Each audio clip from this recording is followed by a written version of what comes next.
I was still standing in his office when he said it. Bad investment. He didn't raise his voice. He didn't need to. The room went quiet in that heavy, expensive way rich men's rooms do.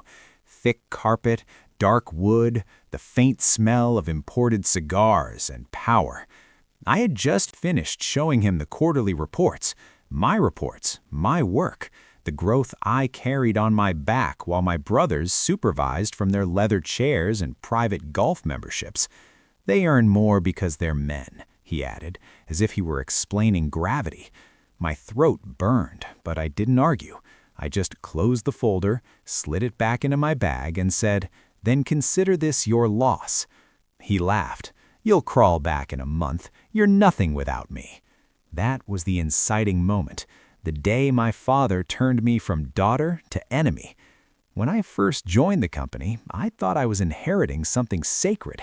I was 23, hungry, loyal. I wanted his approval the way children want air.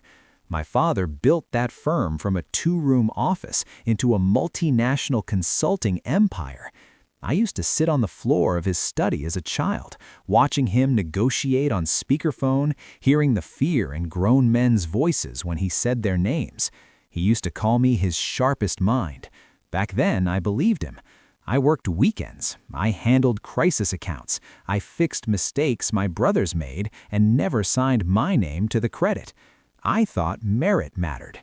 I didn't realize I was only filling the space until a real heir arrived. The first clue was the payroll spreadsheet. I wasn't supposed to see it. It was left open on the finance director's screen when she stepped out for coffee.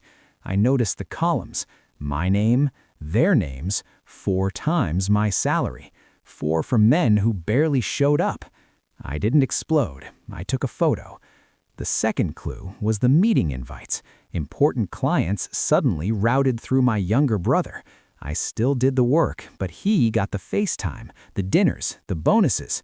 The third clue was the way my father stopped introducing me as my daughter. He started calling me our staff. That hurt more than the numbers. I gathered evidence quietly.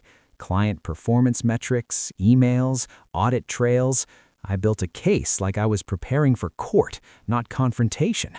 I wanted to be absolutely sure before I burned the bridge. When I finally asked him, he didn't deny it. He justified it. That was worse. That was the day I understood I was never meant to win in his world. So I decided to build my own. My father made one mistake. He trusted me with the contracts. He thought loyalty was permanent, that blood was a leash. But I read every clause, every amendment, every signature he forgot I had countersigned. Buried in the partnership agreements was a non-compete exemption for external strategic entities formed by senior management upon voluntary departure. A loophole, one he'd written for himself years ago. I used it. I resigned, formed my own agency within the week, filed the papers before he could react. It was all legal, clean, surgical. Then I made the real move. I called his most valuable client, the billionaire he bragged about at every dinner, the man whose accounts I personally salvaged 3 times from total collapse. I didn't beg. I just said, "You deserve someone who actually does the work. I'm leaving. I'm starting my own firm.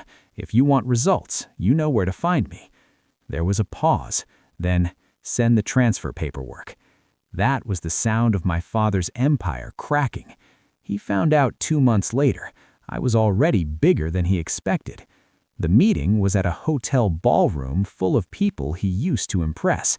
Investors, clients, industry sharks who smelled blood and wanted a show. He walked in late, older, smaller. For the first time, he looked like a man, not a monument.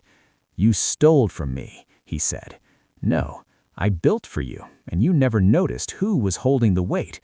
He looked around at the banners, at my name, at the client list he used to wave around like trophies. Then the doors opened, and in walked the billionaire. He shook my hand. "Glad I chose the right investment," he said. My father's face changed in a way I'll never forget. It wasn't anger, it was realization. Now I run a company that pays based on performance, not gender. My brothers still work for him, still earning, still failing. His empire is smaller now, but he keeps it out of pride. I keep mine out of purpose. Sometimes, late at night, I remember his words, "Bad investment." I smile because he was right about one thing. I am an investment.